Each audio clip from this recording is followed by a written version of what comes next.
start first with Dr. George Chang. Dr. Chang is recognized as a world expert on pavement smoothness and intelligent compaction technologies. His research, teaching, specification development, and software tools have helped make significant technology advancements in these fields. His website, ProVal Intelligent Compaction, provides a one-stop shop for pavement smoothness and intelligent compaction for soil, subbase, and asphalt.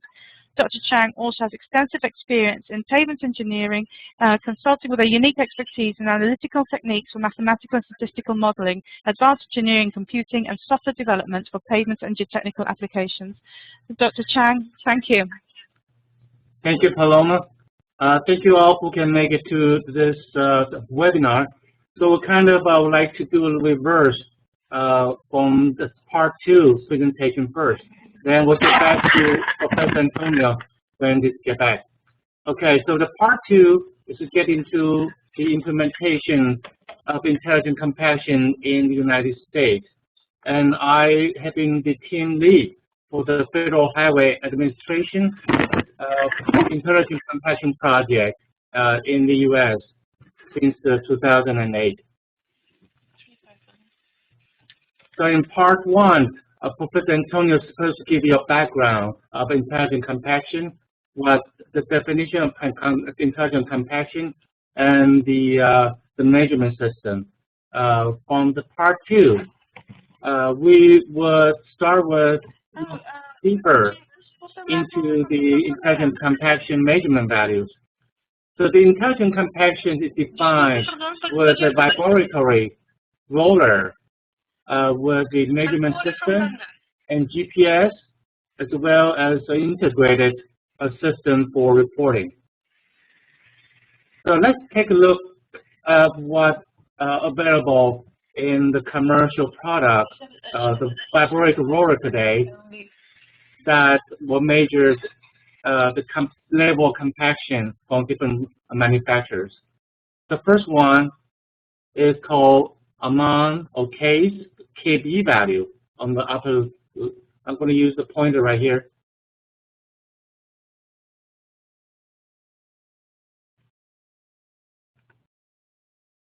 So amount case is a mechanical modeling-based measurement system. And BOMAC is a similar but with different measurement value called E-Vibe. It's a vibration modulus. And Caterpillar, as well as Dynapec, offer a similar measurement system called compaction meter value. We're going to repeat some of the acronym many times during our webinar. And finally, Sakai from Japan have a compaction control value is similar to the CMV. So let's take a close look of each of the systems. The first one is probably the first intelligent compaction measurement called CMV, or compaction meter values. It's been started in the 70s and in the 80s by observing the frequency response from a vibratory roller from softer and uncompacted sand and compacted sand, that the frequency responses from those vibratory roller have different type of amplitude between the natural frequency and twice of the natural frequency. You can see from here the softer rubber response and response for uncompacted sand, and for the compacted sand have very distinct responses. That's how all it started with this measurement value. And another one is called CCV, compaction control value. Instead of looking at only the two frequency responses from vibratory roller, it also looked into other frequency, such as half of the natural frequency, 1.5, twice, 2.5, and 3 times of the natural frequency. So you can see here from here, the value can be, it's just an aggregate value from the different frequency response. So together, this can give you indicator of level compaction. Another one is called roller integrated stiffness. So in contrast to the CMV and CCV, the KB, or integrated stiffness value, is the physical number that related to the material properties. So here you can see it's based on a long model that model the roller system as well as the compacting material. And this is kind of like back calculation to back into what the property of compacting material. Another one is called EVI. This is by BOMAG. It's similar to the KB value. It's based on a modeling of a cylindrical drum on grade, and using the response from the system, the vibration, and then back into what's so-called the DD value, the deflection from the drum and the compacted soil material interface. And from there, if you have a loading and unloading cycle, you can see the so-called second modulus have been changes from harder to softer based on the slope we calculate during the real time. So all these been done in real time. And another one in the United States have been not very widely used and not actually been commercially available. It's called MDP, Machine Drive Power. It's by Caterpillar. It's still in the R&D and prototype. And this is based on the energy value that resistant to the roller compaction. And so this is turning to a power type of level of compaction. So NDP also can be scaled to reflect the level of compaction. So in addition to all these different measurement values, intelligent compaction for some manufacturers have so-called auto feedback control. What it does is to respond to what has been measured. If it's softer, it may change the amplitude or frequency of the vibration for the vibratory roller to increase the level of or efficiency of compaction. For among case auto feedback control, it can adjust both the frequency and amplitude for the vibratory roller. Another feedback control is called BOMAG feedback control. It can adjust so-called the amplitude, but not the frequency. And this one, they also can change the different vibration for the vibratory direction to make it either vertical force or incline or horizontal.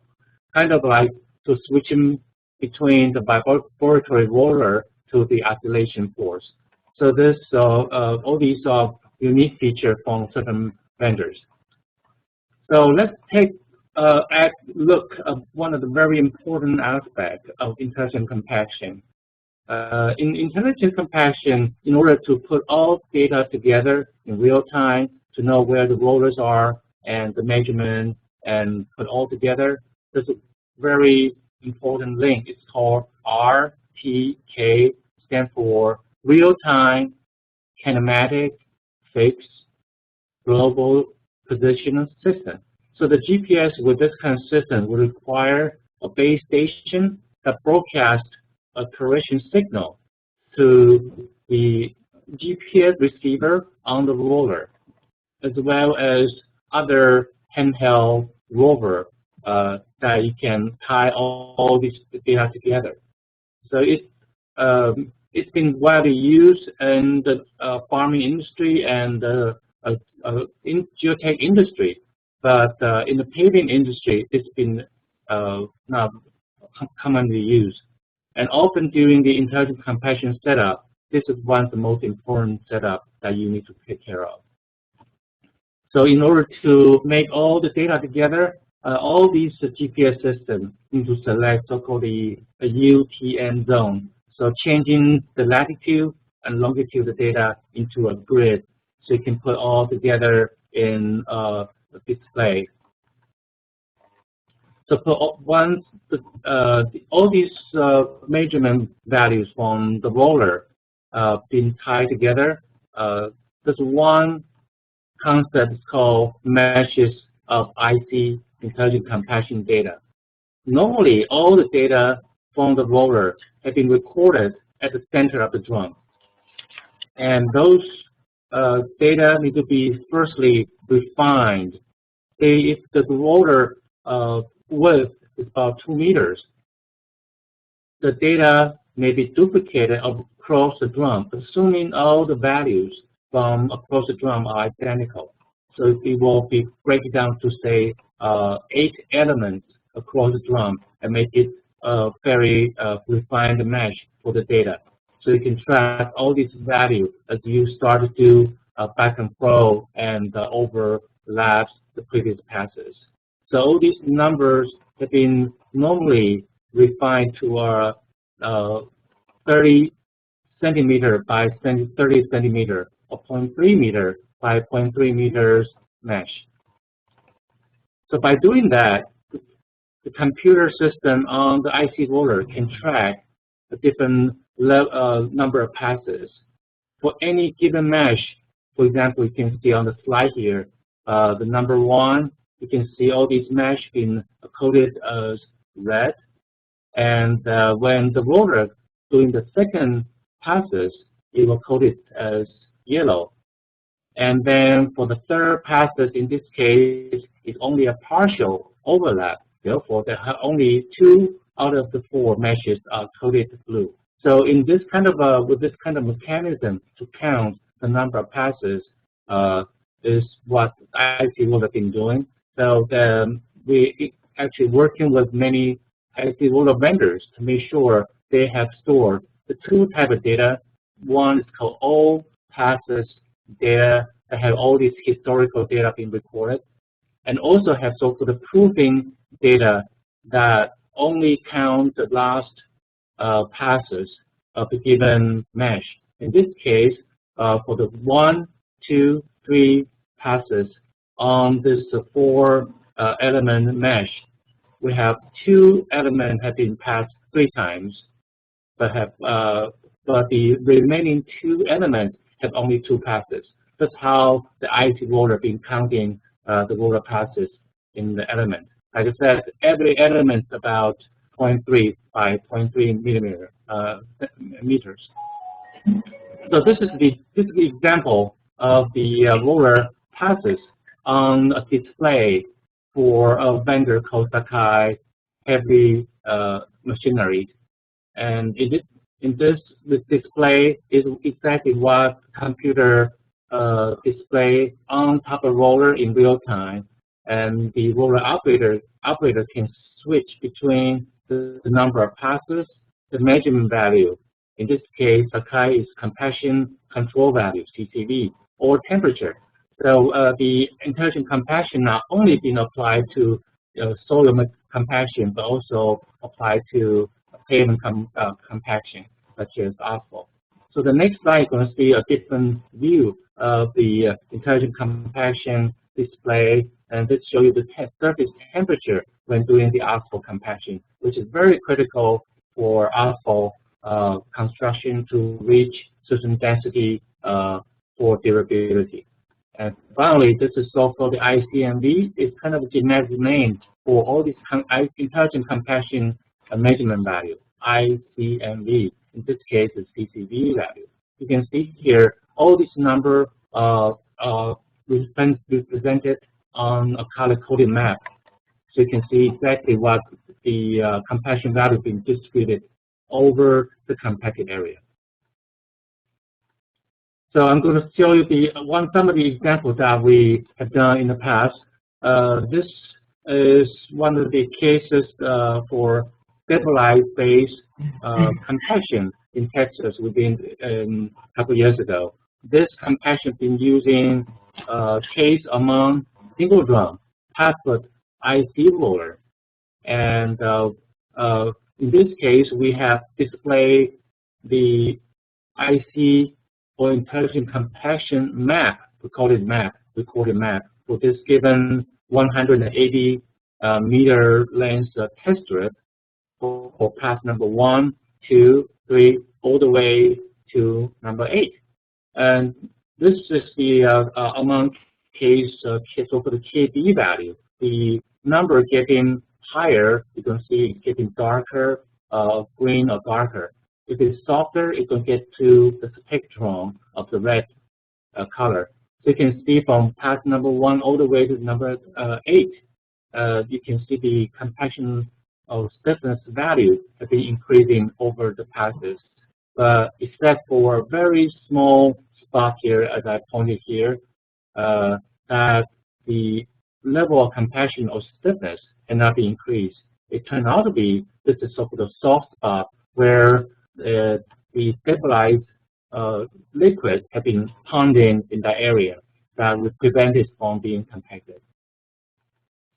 Another example here is to differentiate different materials. Not only be able to identify soft spot, intelligent compaction can differentiate different materials. In this case, it's the same for the Texas demo that the roller in which is Dynapack single drum, smooth drum, IC roller have been compacted from the flex base, which is a stabilized base, and then it's been compacted much earlier, and then moved to a lime stabilized substrate, and then back to the flex base again.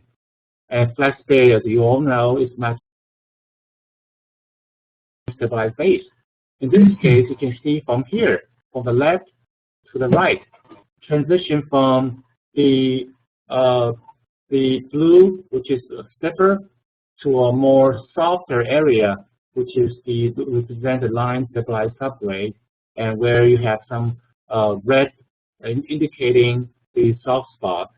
And all going back to the flex base, it becomes green and dark again. So you can, for this intelligent compaction map, you can easily tell the transition of material from flex base to slime stabilized substrate and back to flex base. So it's a very important and very useful indicator when you're compaction on site. Another one is to indicate some of the area where you can compare with your conventional test.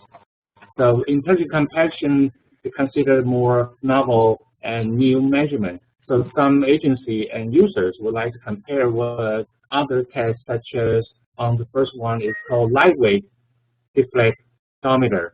And on the bottom is the full-size falling weight deflectometer. And the comparison here is to compare the compaction meter value from Dynapack roller versus the two local devices.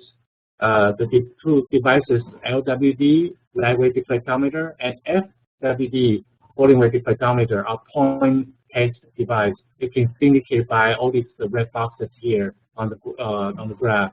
You can see here they are very consistent with the calculated modulus value from the two devices. And next, we're going to show you another example to detect underground structures. So this is another example using a case among single drum passport IC roller that I can tell you the soil near structure, in this case a box culvert, is always a soft spot or hard to compact. In this case, you can see here the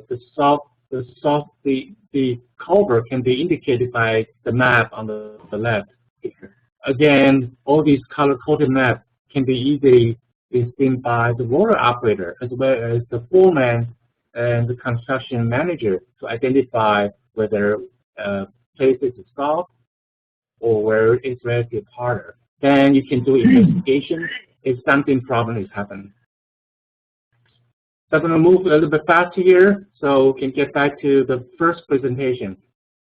So another comparison that we've done in our intelligent compaction project in the US is to compare the measurement from different kind of a drum type. In this case, we'll compare the IC roller versus a smooth drum roller. And as you can tell here, the measurements are fairly consistent, but sometimes not identical.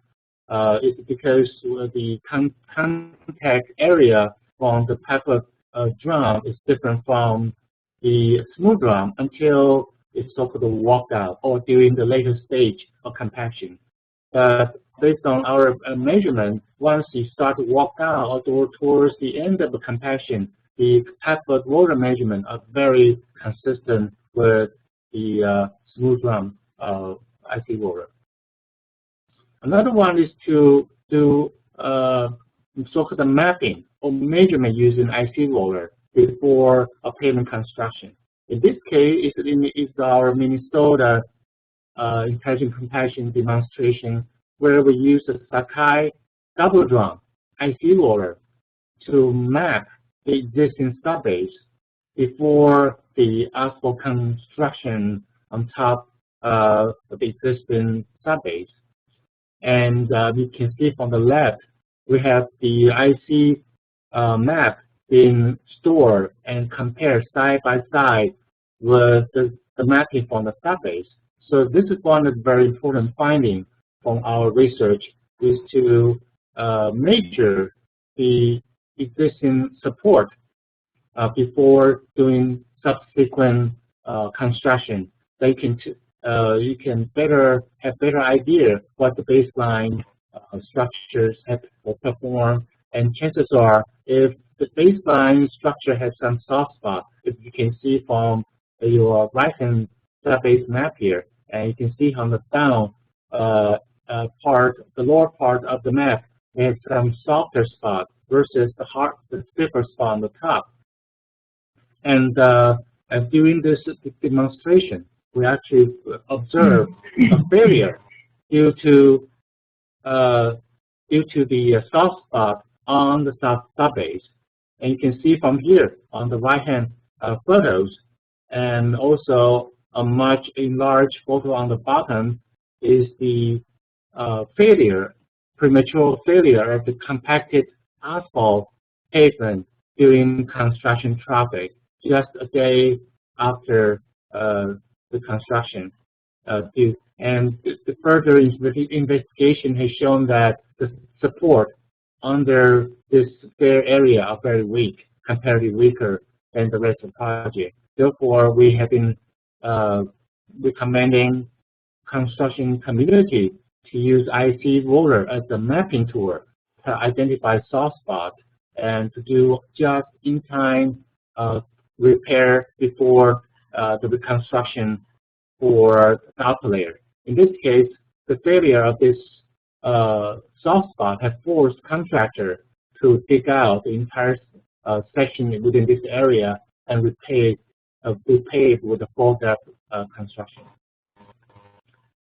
Another interesting example here I'm showing here is the mapping for the existing base before the construction in Georgia Park and Ride facility. So the construction IC roller can also be used to map anywhere, any construction site, including this parking area. You can see from the map on the left, the color-coded map, the softer will show more brown and red, and the harder area will show in more blue, darker.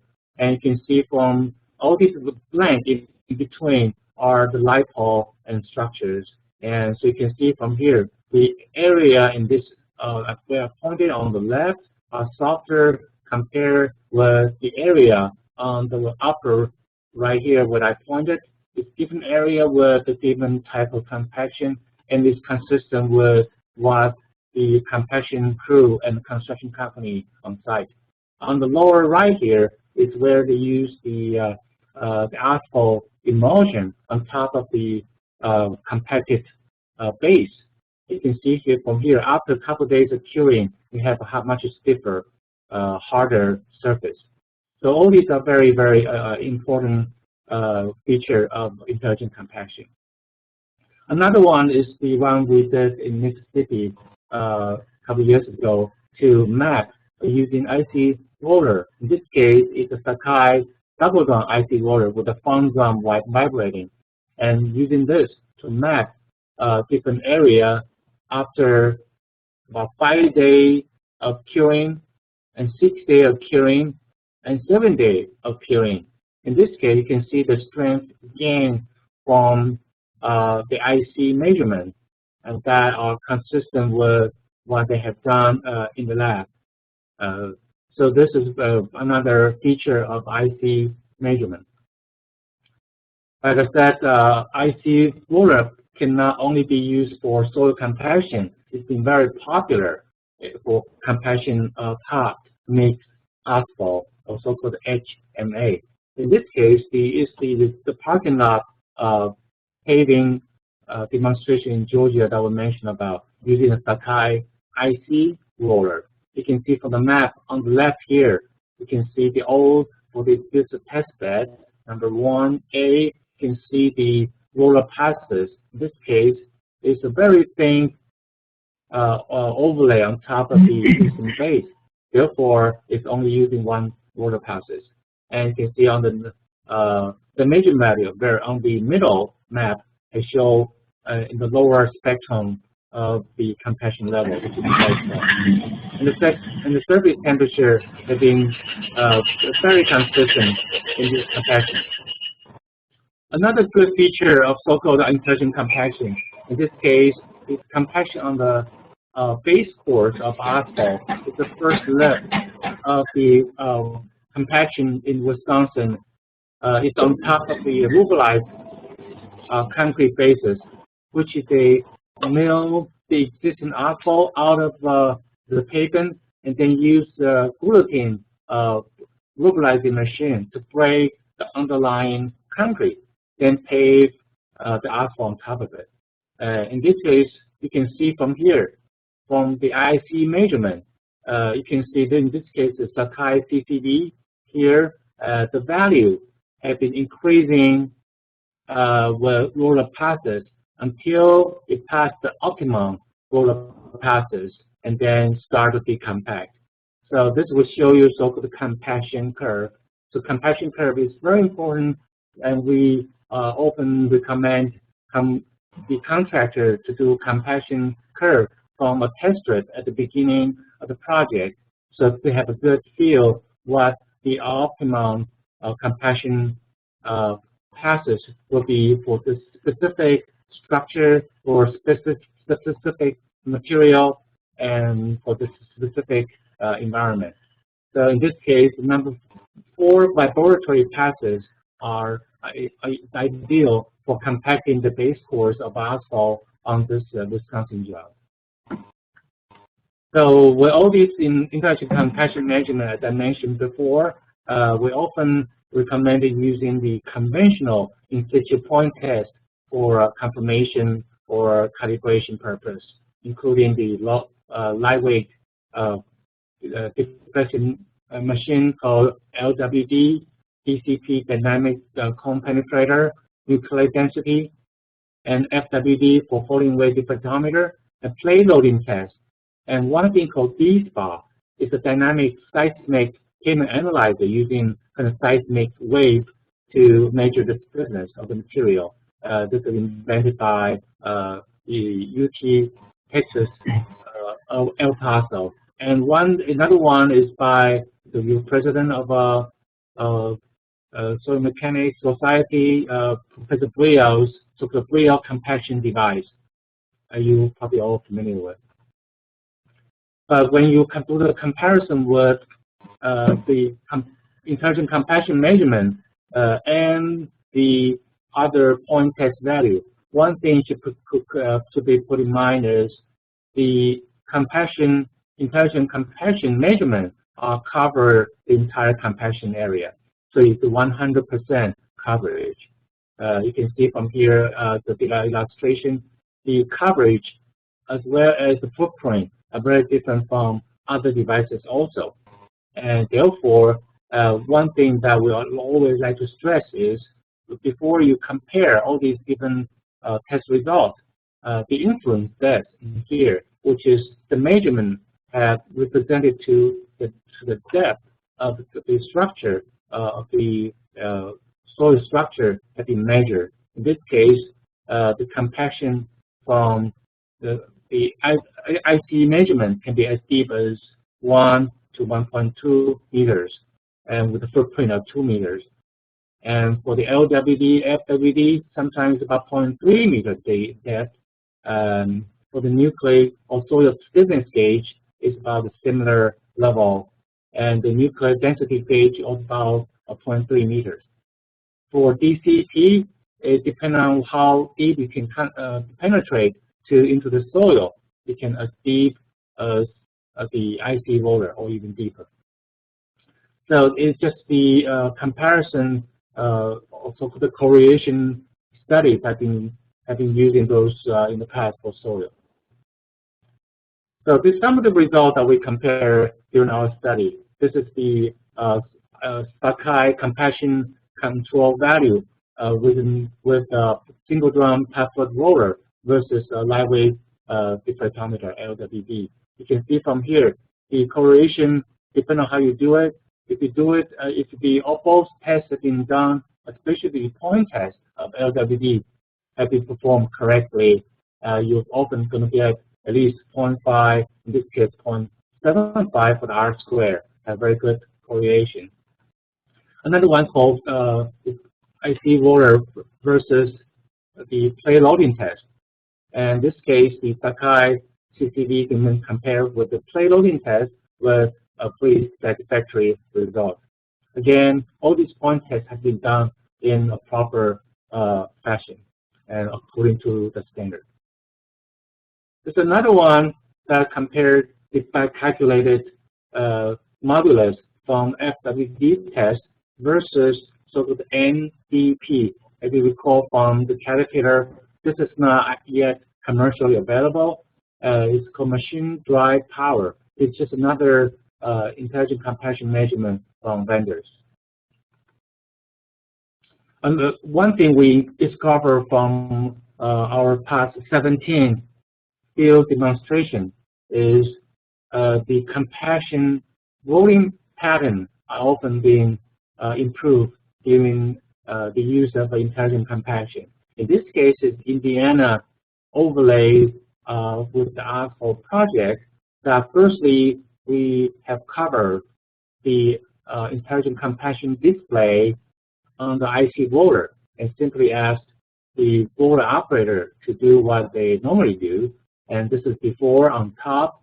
You can see here this is the number of passes map that's showing the red is 1 pass, yellow is 2, blue is 3, and light blue is 4, and so on. You can see here the rolling pattern are not very consistent, and the roller operator is supposed to target 3 vibratory passes, but based on their conventional operation using their normal practices, they cannot always follow and achieve consistent rolling pattern.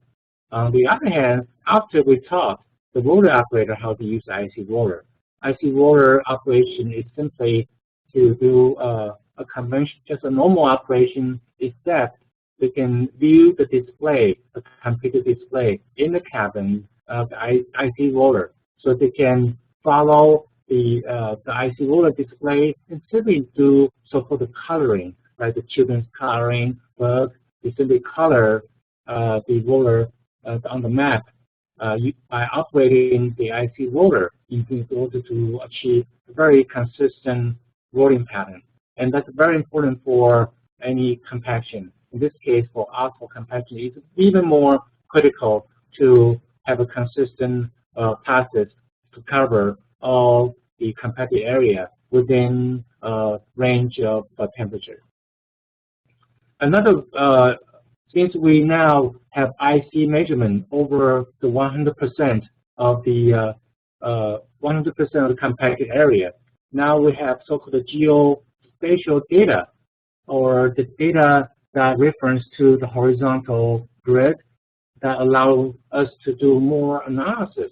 In this case, it's called uniformity, that we can have a metric based on those data. In order to do that, it is well developed methods called semi-variogram that can use all these geospatial data from the IC roller. It's basically just once you convert the latitude to longitude is simply a grid, with value at each of the grid points. So in this case, for the semi-variogram, once you have the data all processed and fit it to this curve, there's a couple of metrics that can be indicating the so-called uniformity, or how uniform the compaction are. In this case, for the range, seal, and nugget. And in this case, the seal value is lower or the range is longer, that will show a more uniform compaction. And this is one of the metrics that we're promoting for future IC specs. Since IC intelligent compaction data are relatively a large amount of data compared with other geotechnical tests or asphalt paving jobs, to process the data and manage data is always been a hurdle at the beginning of the technology. So we have developed a software by the support of Federal Highway in the U.S. It's called the Beta software that you see on the screen here.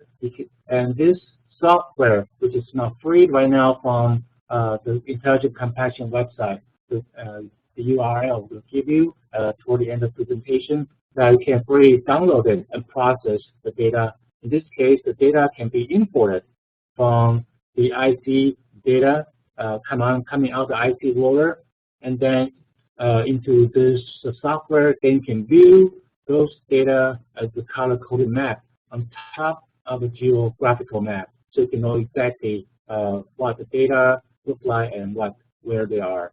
In this case, is the mapping data from a Maryland demonstration that we did a couple years ago, and that show the data along a highway across the overpass, where some data have been scattered a little bit, and that's due to the loss of correction signal from the GPS base station. So this has been a very useful tool for IC processing and a very crucial step for standardization of intelligent compaction.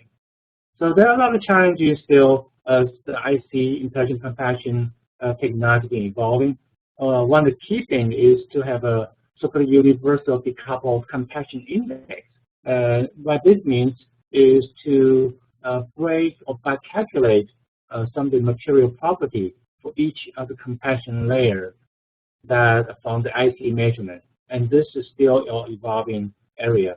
And also for the thin lead construction, often the IC ruler cannot be differentiating from the top thin layer, and with more influence from the underlying layer. And this is not only influencing the intelligent compaction measurement, but also to many other techniques such as FWD. So still, it's a very still a very challenging area for intelligent compaction. And also for asphalt, hot mix asphalt intelligent compaction, the measurement value often influenced by the temperature in the asphalt. So to consider or normalize those values to a reference temperature, still a work in progress.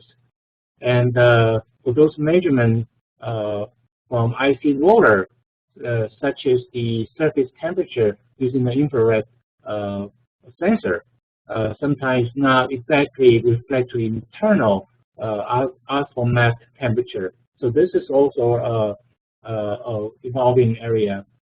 And finally is the search for a representative and easy to use and robust method for non-destructive in situ point tests that to go with IC roller, often used for calibration in a test strip.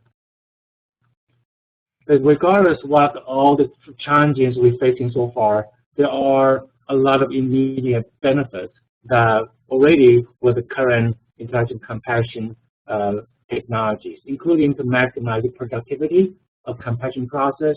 The one I just mentioned, the compaction curve, will give you a better idea what optimum roller passes. Therefore, you can achieve as have the roller operation to reach certain roller passes and then move on and make the compaction more efficient.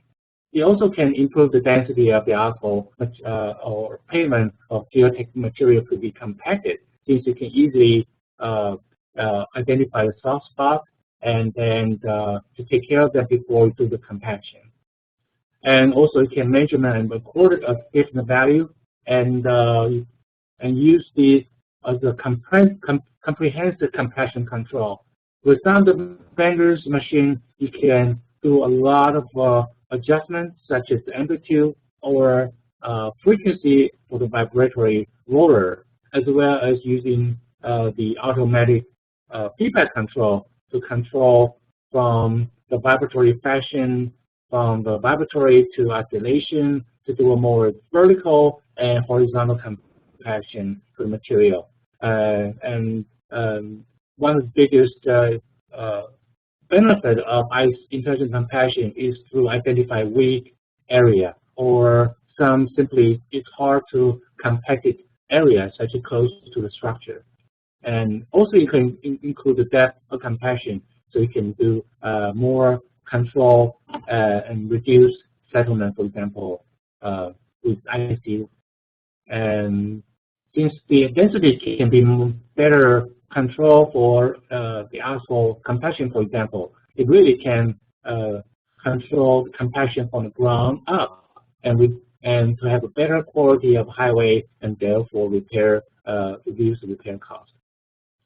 And compaction using IC water and do the measurement, you can achieve 100% of coverage versus one in many numbers for the point test.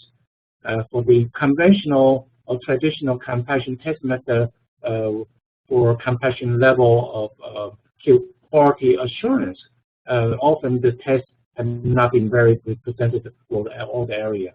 So that's really one of the benefits of using intelligent compaction, to have a full coverage of the area.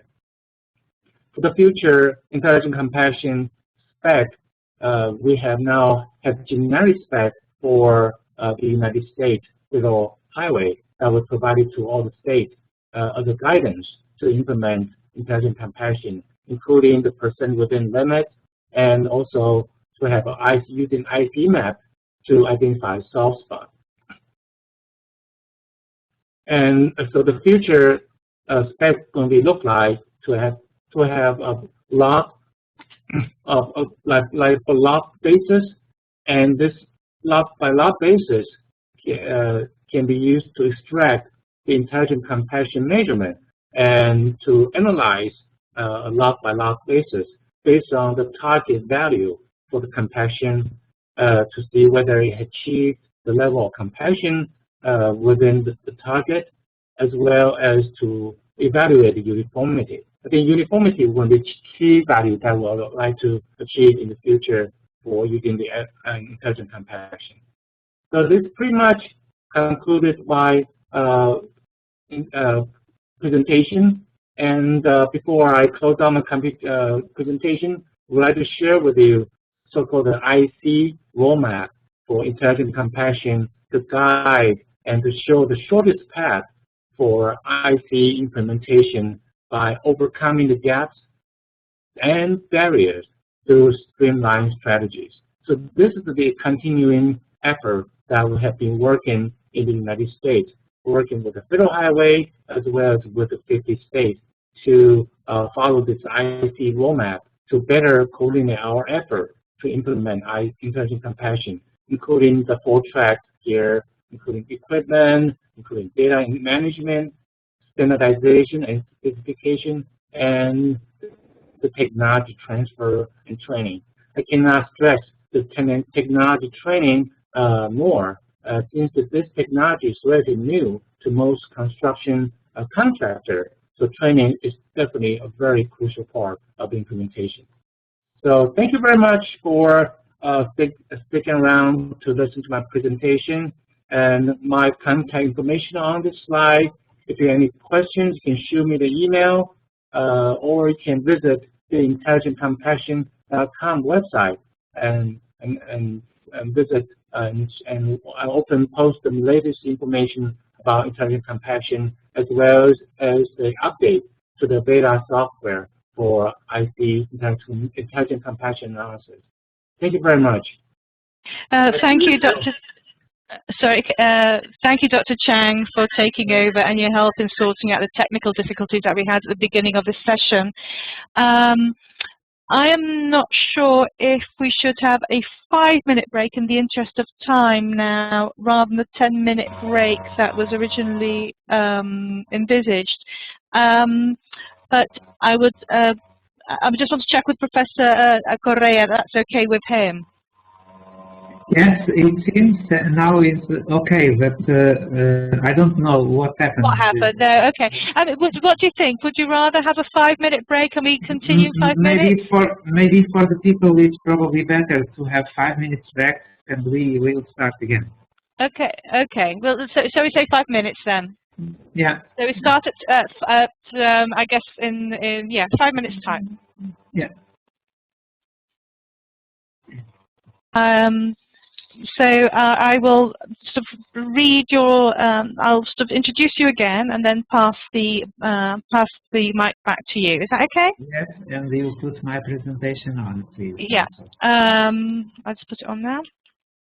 Yes. So, okay. So Professor Antonio Gomez Correa graduated from the Technical University of Lisbon in 1977 and received his PhD in engineering from the École Nationale des Ponts et Chaussées in Paris in 1985. In 2001, he was awarded a specialist degree in geotechnics from the Portuguese Association of Engineers. He has been a full professor at the University of Minho since 2003 and director of the Center for Territory, Environment and Construction since 2010. He has also been the chair of the doctoral programs in civil engineering since 2010. Between 1998 and 2001, he was chairman of the European Technical Committee on Geotechnical Aspects in Design and Construction of Pavements and Rail Tracks. Since 2001, he has been the chairman of the ISM-GTC Geotechnics for Pavements, which was renamed in 2009 as Transportation Geotechnics. He has been involved with research, teaching, and consulting in the general field of geotechnics and pavement engineering for 33 years. His work has embraced transportation geotechnics, particularly soil and pavement geomaterial properties, compaction, and geotechnical and pavement modeling design. He has published over 320 technical papers on these subjects. I will now pass you over to Professor Gomez Correa. So you are now the presenter. Okay, thank you very much. I'm very sorry for this technical problem that appears here. I hope that now it will work well. It's also my first experience in this webinar.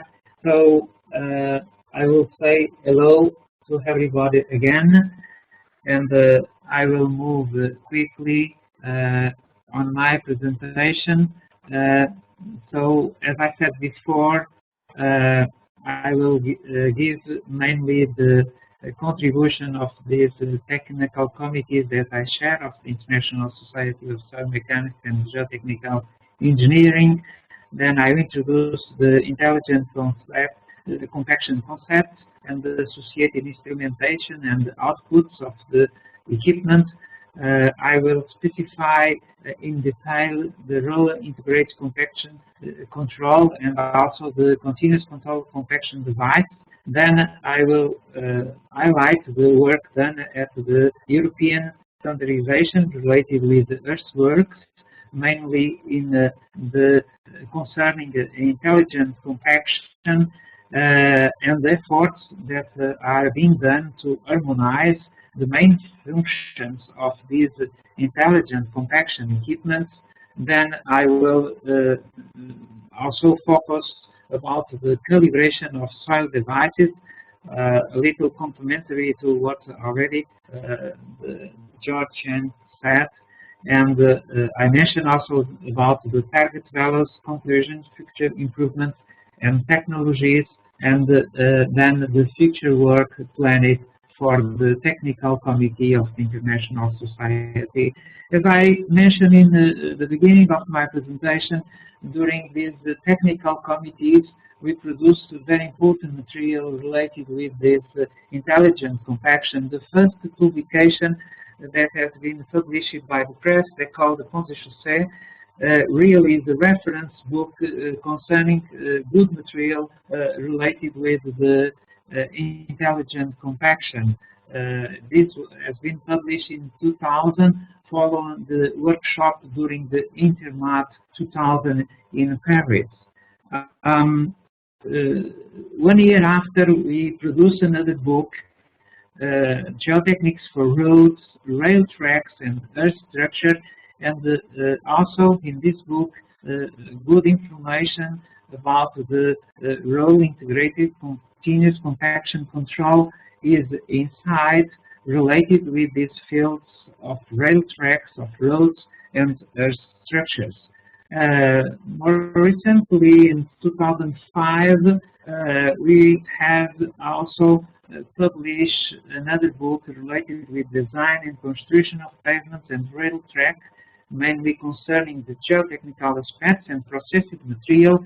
And in this book, under the author of Professor Detimar Adam, there is really an important output of the International Technical Committee 3 at that time, now is TC 202, related with the roller integrated continuous compaction control, technical conceptual provisions, and recommendations. This intends to be a pre-standard that can help to the standardization of the roller integrated continuous compaction control equipment. Let me now to introduce you the concept of intelligent compaction that has already been mentioned, but very shortly. This is a roller type of vibration that is controlled automatically by using defined control criteria, allowing optimization of the compaction process. As you can see, for instance, when the compactor finds a small weak area, it automatically changes the vibration parameters, mainly the vertical amplitude, and again, when he finds another one more large, he increases the amplitude in order to perform correctly the compaction of the material. Doing this technology reveals uniform compaction by proper vibration adjustments, optimized compaction combined with less passes of the roller, prevents over-compaction and then loosening of the material, and improve compaction in deeper layers and on a surface. The instrumentation of these equipment consists mainly in three main instrumentation: a continuous measurement system that is implemented in the roller, on-board report system, and a location system, for instance, the GPS related, as already has been mentioned by George Chan. In fact, schematically, the acceleration values that are measured on the drum are transmitted to a processing unit that is programmable logic control. The signals are compared with the limit values. When the limit is reached, the unit transmits a control signal to the controller cylinder, which in turn alters the working direction.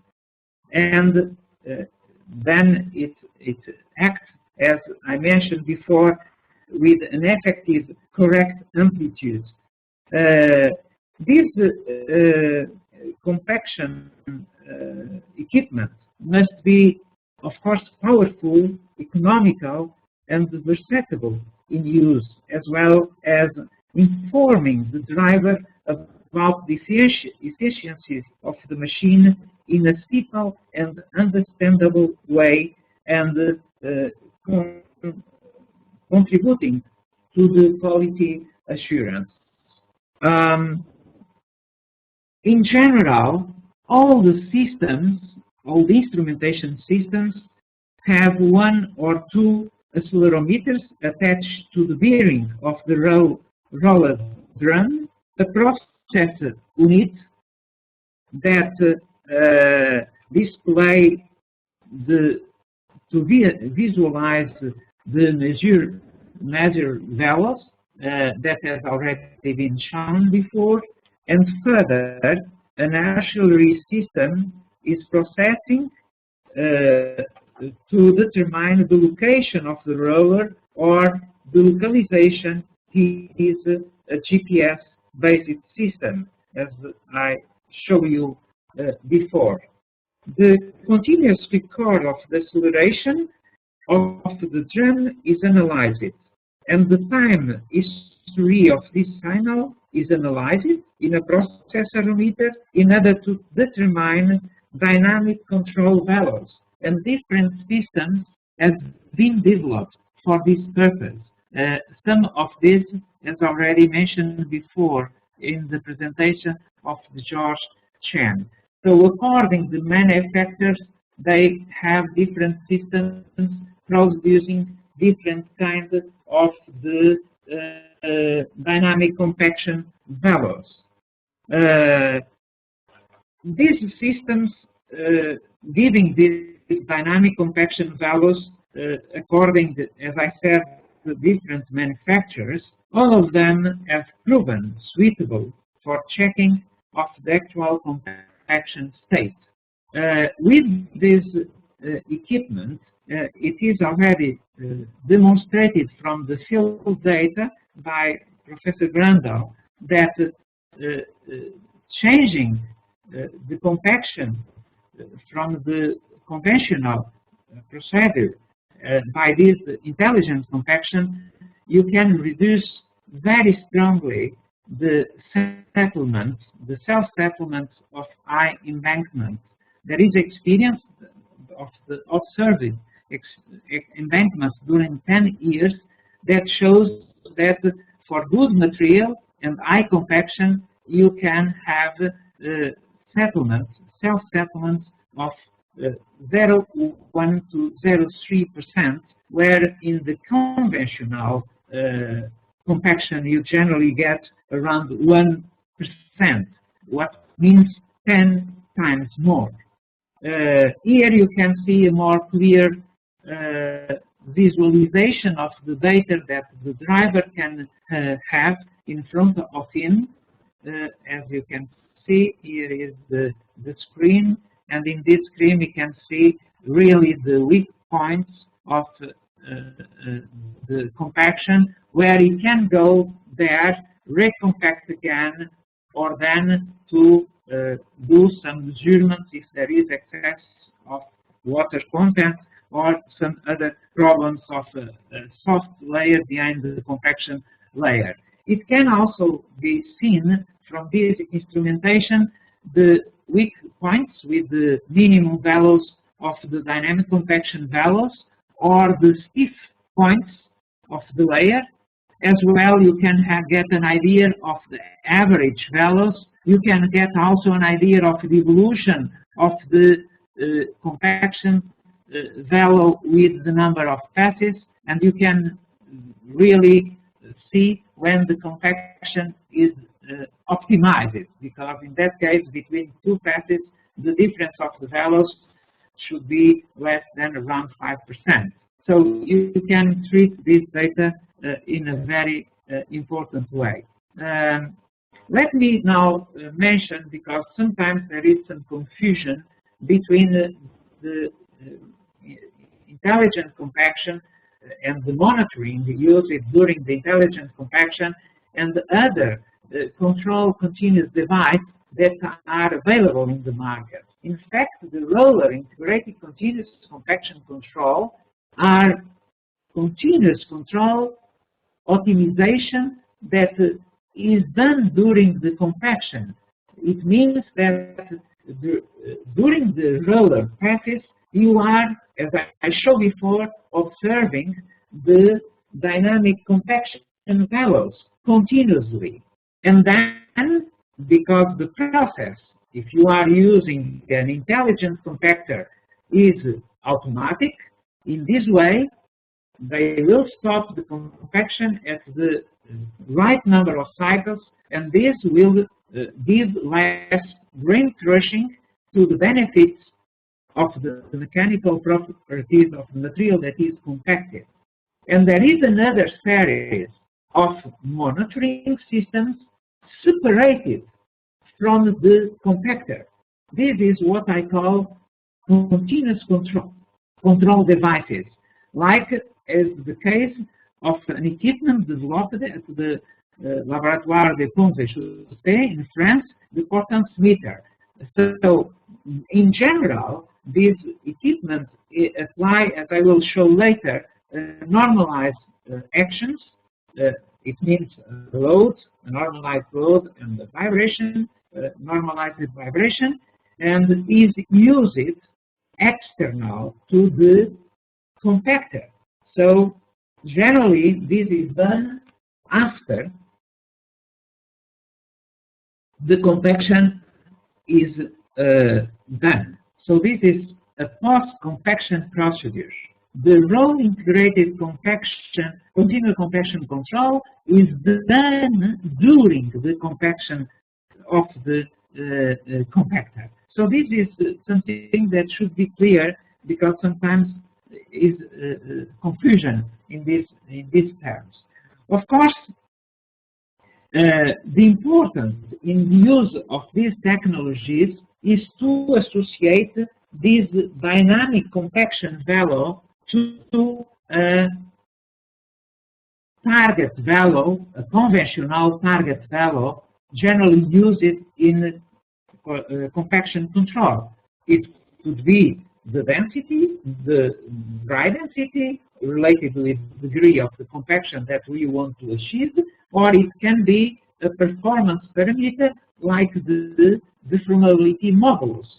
And for this reason, important task using this device is the calibration of this device in order to get a performance parameter that could be associated with the quality assurance of the work being done.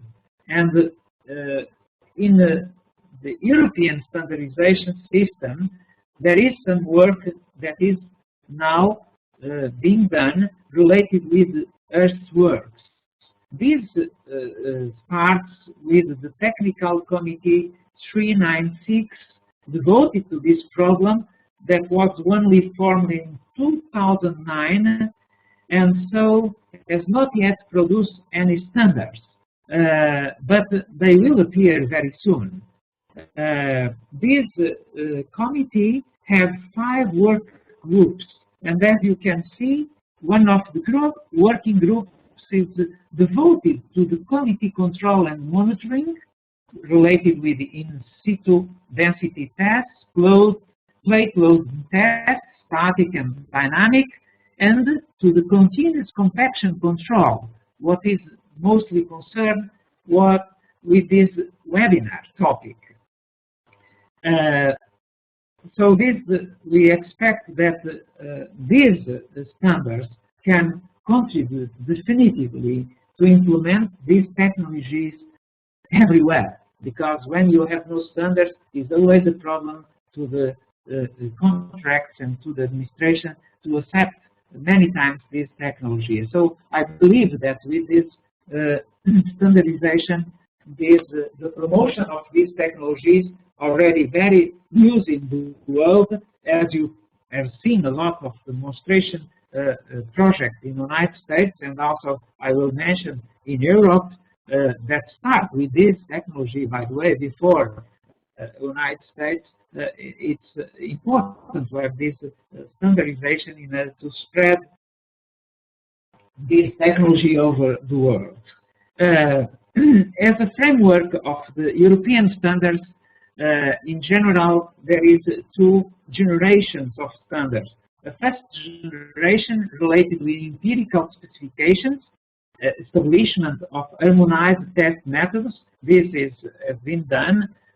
So all these empirical tests, like the dry density tests, the in situ measurements of dry density tests, of water contents, and so on. And there is a second generation, more related with our topic, that goes towards the establishment of performance characteristics. And then a first generation that is really related with the functional specification for constructed pavements. So this is really the right way, the right route to go to the performance-related tests and the performance specifications for the construction. We have lived in the past with empirical tests and with the empirical parameters for specifications. Nowadays, because a lot of mechanistic design is being done mainly in the pavements, it's necessary to get the properties related with these performance properties. And so this is why this work should be done. As I mentioned before, Europe starts with this technology, and at the country level, at the national country level, a lot of countries already have their own specifications. And in fact, the work done in 2005 by the Technical Committee of the International Society of Soil Mechanics and Geotechnical Engineering was to produce a proposal of the standard for the intelligent compaction. In order that we can analyze correctly the results obtained by the different kind of tests that can be used for the calibration purpose of the intelligent compaction equipment, I will introduce briefly the simplified mechanical soil behavior, and then I will also introduce the concept that the static and dynamic measurements of elastic deformation properties are essentially the same with grain geometry.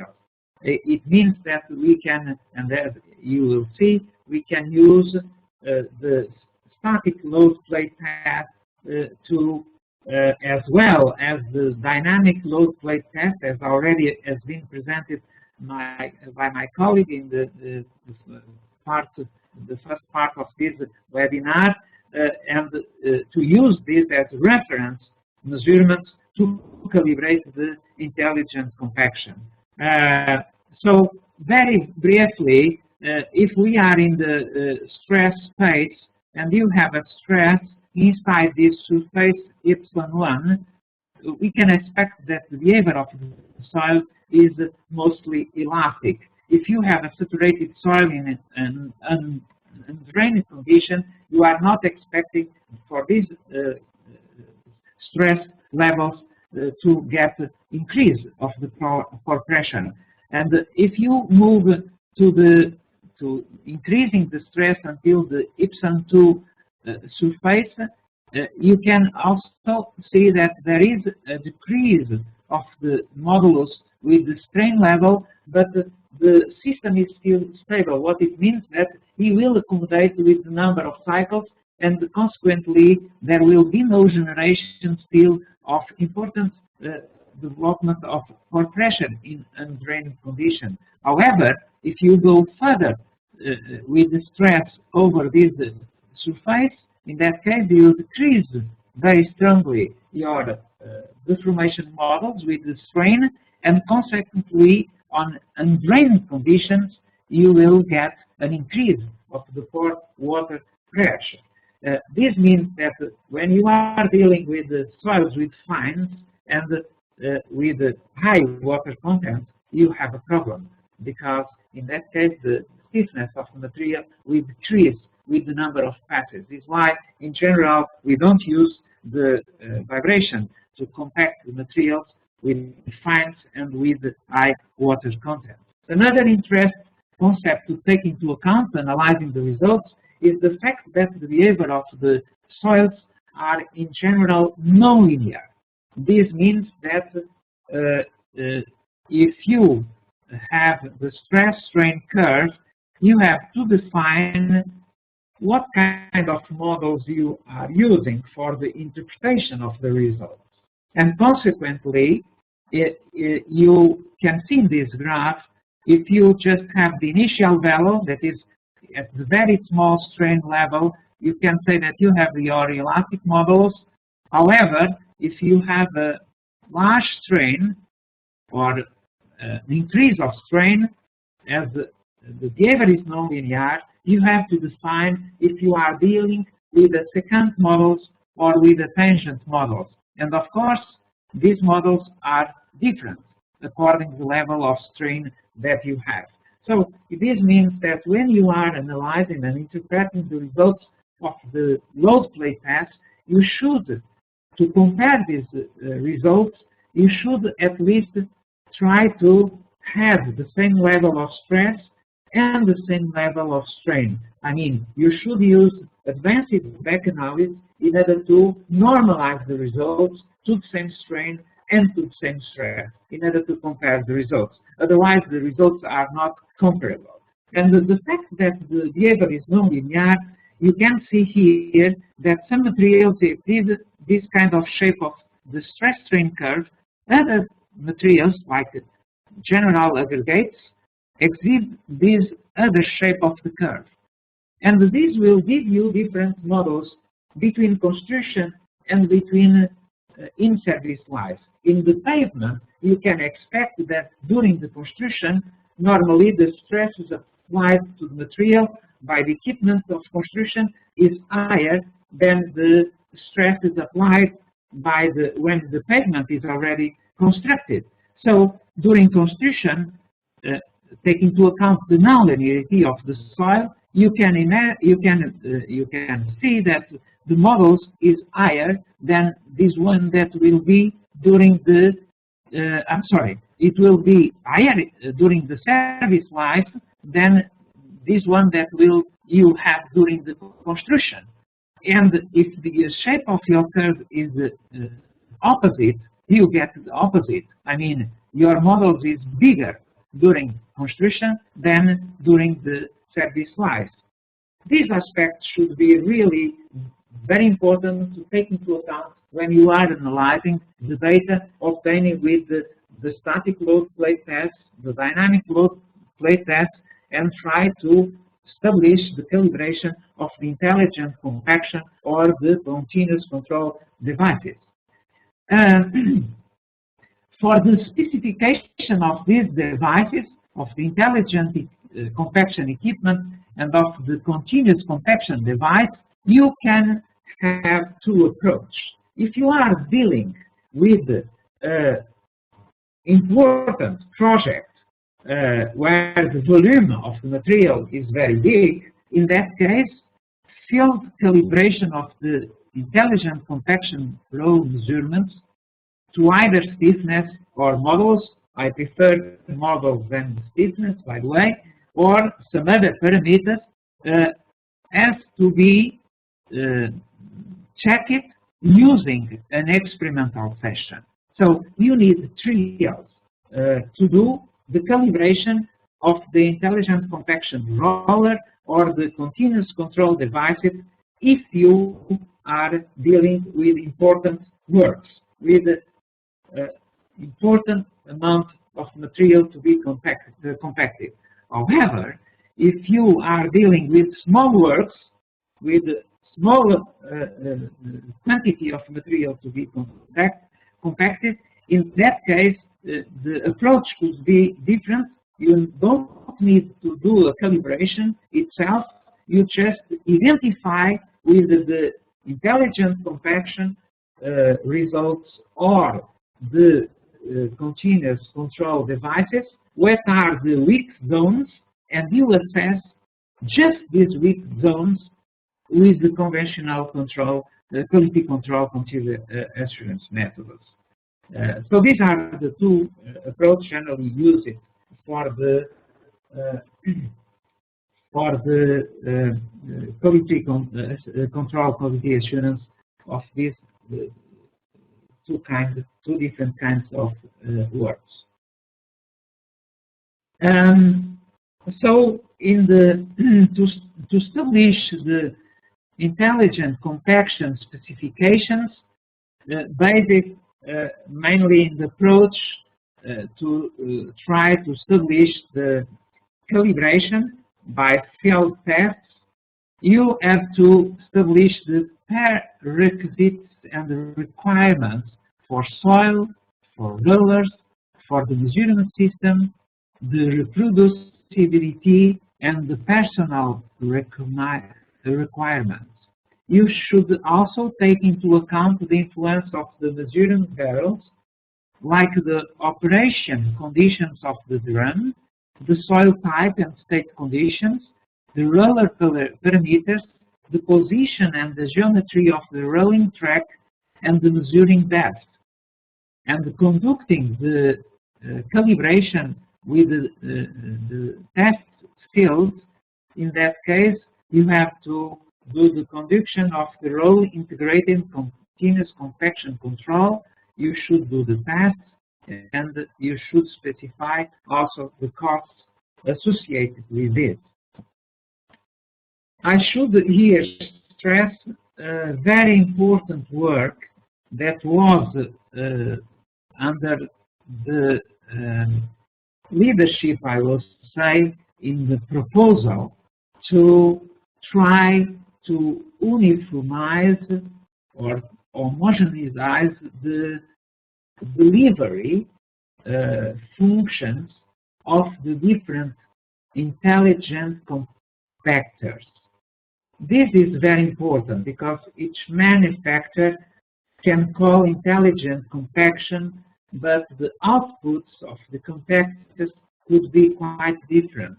And the work has been started at some level, involving at that time the technical committee, the road equipment committee, the trade association of manufacturers and suppliers for the construction, infrastructure, steel and material handling, and also the committee for European construction equipment.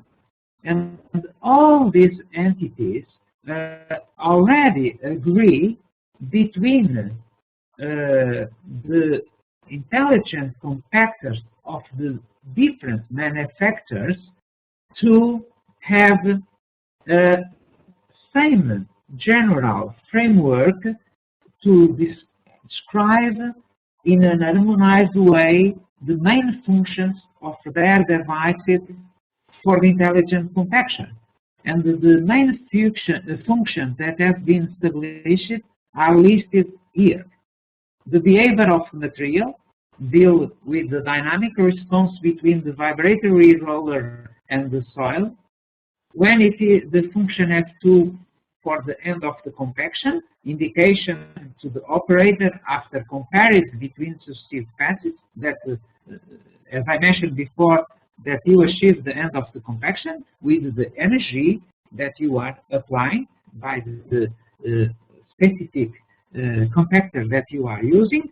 The positioning traceability during the process, like the GPS that I mentioned before, the operational information showing the operator the current use parameters that influence the compaction, the control reports documentation allowed to represent end of the compaction characteristics, what are the data obtained at the end of the compaction, and also the communication others when the equipments are capable of transfer information. So using the wireless facilities, these some equipments can have the possibility to share this information online to the office or to the other equipments in the workshop.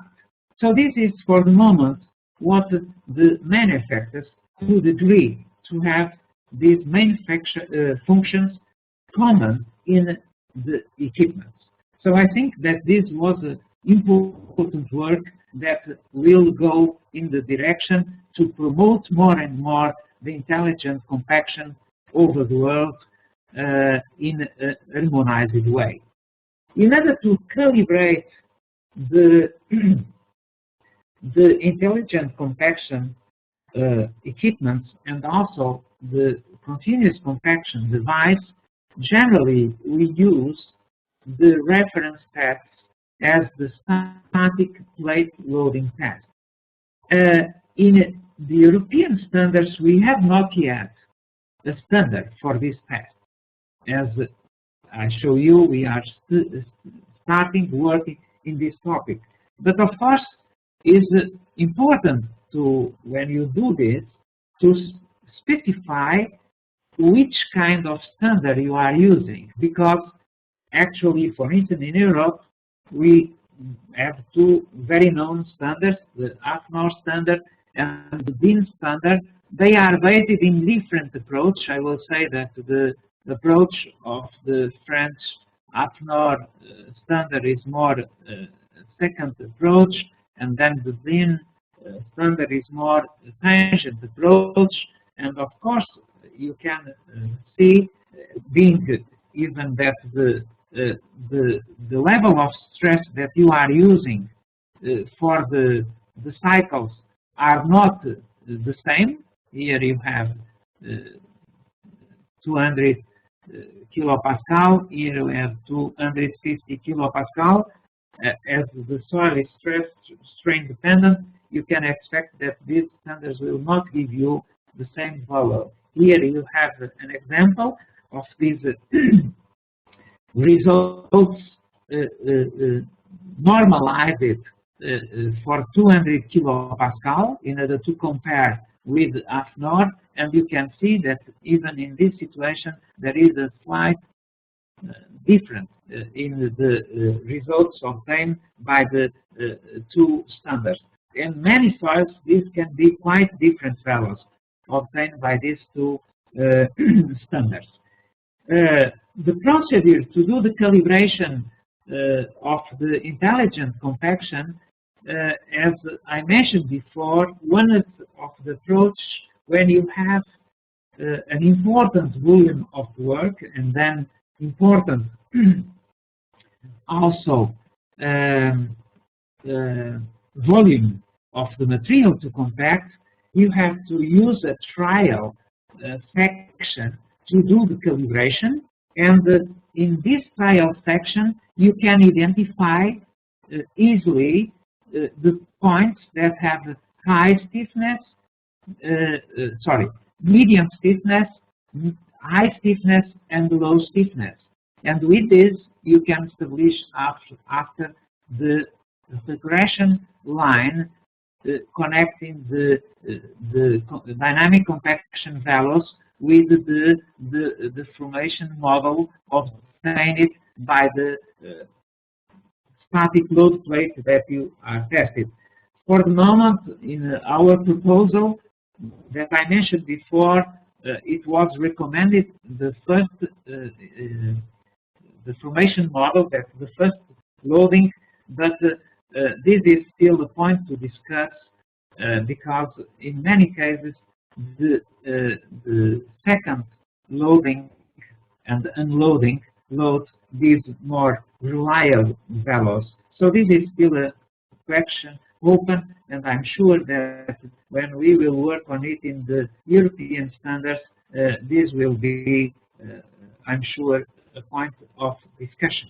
As already been shown before, the calibration can be done with also dynamic plate load tests, as for instance using the falling weight deflatometer. That is a very useful tool in pavement engineering, and you can see here very precisely that the data that you obtain from the intelligent compactor is really very synchronized with the deflection that you are measuring with the falling weight deflatometer.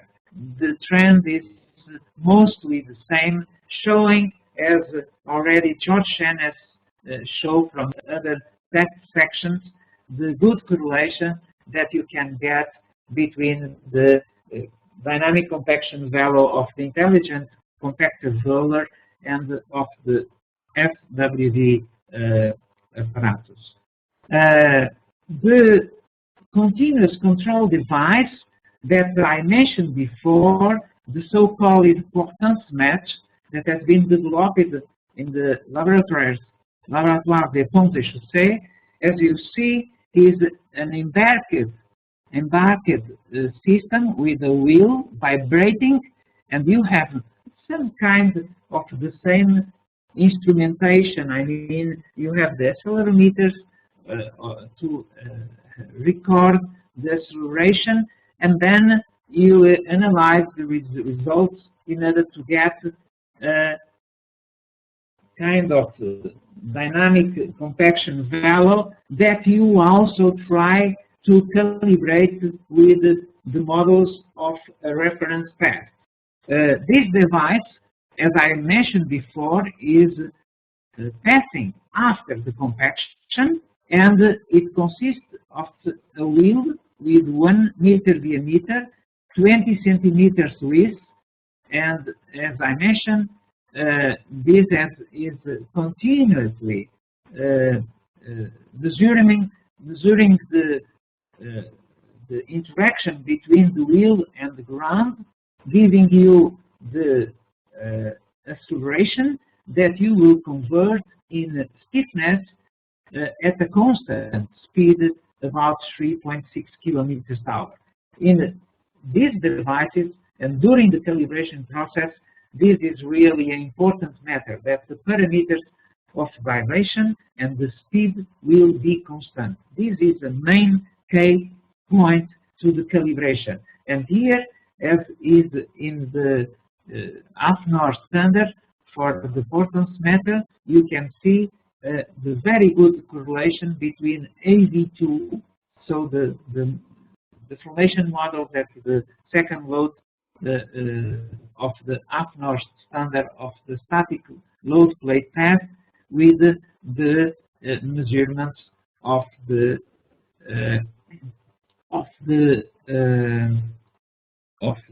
dynamic compaction value of this equipment. Concerning the target values, I think George Chang already mentioned important contribution for this point. I should say in general terms that these target values are established according to the philosophy of the control provisions that you have in your contract. You can use end product specifications in which the designer specifies the degree of compaction necessary under a range of water content for a given material by reference to a criteria leading to either serviceability or ultimate limit state, depending on the work that you are working, or performance specifications where the designer specify in terms of the required serviceability limit state. So this is really performance-related specifications. I should mention that the models by the continuous control devices and the master content, sometimes with also the airvoids, fit well with the performance specification and can be monitored in real time. This is really very, very important. I mean, in many materials, the water content takes a big role in the compaction, and this cannot be not taken into account during the control process. So really, one of the things that you need is to accumulate devices for moisture content measurement continuously that can join the data obtained by the continuous control devices.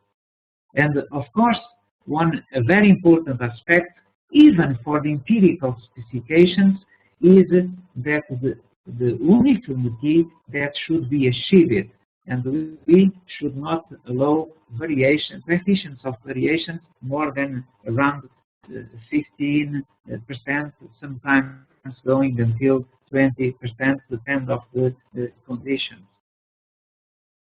To go now to the conclusions of this presentation and giving you some ideas about the future improvements, I think that we should now with all the technologies that we have available to use integrated performance-related systems.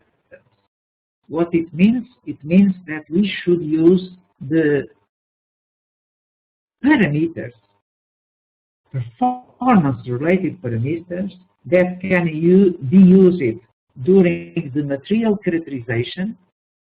It could be used during the design and check it during the construction and follow it during the performance monitoring.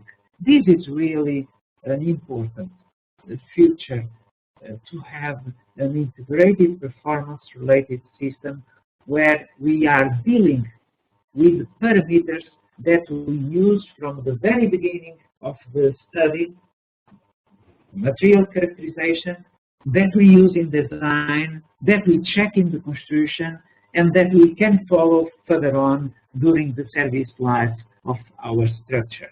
This idea also has been pointed by Professor Rodillo, our president of the International Society of Soil Mechanics and Geotechnical Engineering in 2006, and I think that this will extend the work to the service stage.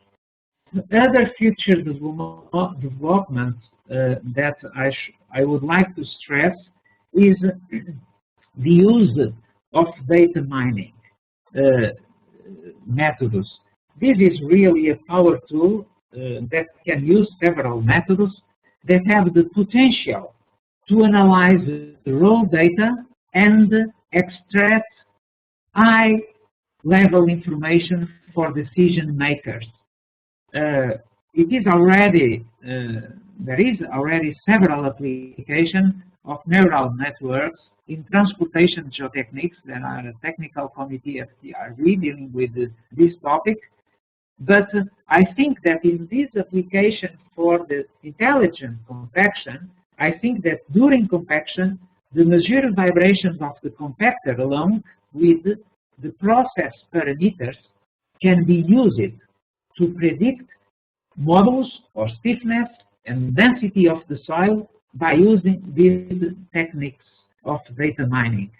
The calibration and training procedures can be developed using representative construction data from prior field tests. Validation using calibration with reference tests. I think that this will be a very important tool to be integrated in the process tools associated or incorporated in the intelligent compaction compactors. Another important development that I can expect in the future, and some members of the TC202 committee are working in, is an integrated information system in earthwork. There is also some work that starts in my university related with this topic, and the concept is the use of different types of sensors in all earthworks equipment, combine innovative processes with embedded intelligence. This integration information system will link the whole chain of equipment involving the extraction of the material, the processing, transportation, layering, compaction, and on-board quality control, quality assurance, providing significant improvements in the overall process. I think also that the development of water continuous measurement system integrating with the earthwork equipment, it could be even at the extraction stage, and of course in intelligent compaction for soils, has been developed for the bituminous material, the temperature in the intelligent compactors. I believe that this technology should be improved and made available very soon. And also thanking to Professor Brando, other ideas that has been also in implementation is to use, for instance, the heavy damping, for the ambient damping, the same approach of intelligent compaction to control the current improvement, as we have a vibration system and we have the monitoring, or we can have the monitoring between the interaction of the action and the soil, which makes the system identical, what we do in the intelligent compaction. So this is an important field of application of also of this concept of intelligent compaction. Recently, and also under the recommendation and the suggestion of Professor Heinz Brandl, this application of the continuous compaction control is being done to the flood protection dams. In fact, experience has shown that peaks with height less than 15 meters are mostly more critical than the higher one, because they have lower quality and they are also very long. Of course, IDAMs have been much more controlled to the international eco regulation. It has been seen from the experience that the top 1.5 meters to 2.5 meters of the diks are especially critical in these diks. Therefore, it is believed that the continuous compaction control can be used to control the quality of this top zone and for risk analysis also. Furthermore, the roller passes during this continuous compaction control can also improve the quality of the dik crown. Here you can see applying this technology to the flood protection of diks during this alignment of 200 meters, a lot of weak points in these diks, as mentioned before. And here you can see in the screen presenting in the normalized way the measuring data along the roller lanes, indicating the heterogeneity of the top of the dam, as I mentioned. And you can really see here, as was pointed before by my colleague George Schenk, that the random spot control is mostly insufficient to detect the weak zones that by fully coverage of the continuous compaction control you can identify. This once more put in evidence that we should move from the spot test control to the continuous compaction control test methods. Some just final remarks that I think that we should anyway take into account dealing with these calibrations of the equipment is that the nonlinear behavior of the soils really complicates the in situ test interpretation. It may conflict with simplified assumption in the past for some correlation that has been established with the, you find in the literature many correlations with the models of the soil. Therefore, there is not a model of the soil. You have to specify to get use of this recommendation of these correlations.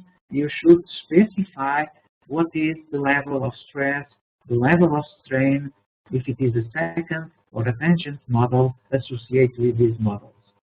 In fact, what I would like to say is that the direct use of the models in practice only if obtained for the serviceability stress-strain condition is why many times some researchers use the serviceability models just to stress that this model is associated with the stress and the strain level of the service of the structure. I should also stress that any correlation of in situ test results should specify the type of equipment, the test procedure, and the type of models. Still, to assess the quality construction control, we should encourage to move, as I mentioned before, from the spot measurement to the continuous measurement, where theoretical investigation and field observation are now available, where high uniformity and homogeneity is required. Intelligent compaction or continuous measurements of stiffness or deflection become really important. In this framework, we will continue to work in the Technical Committee 202 of the International Society of Soil Mechanics and Geotechnical Engineering, reprising current research and practice, promote dialogue with practitioners, collate information, and disseminate findings.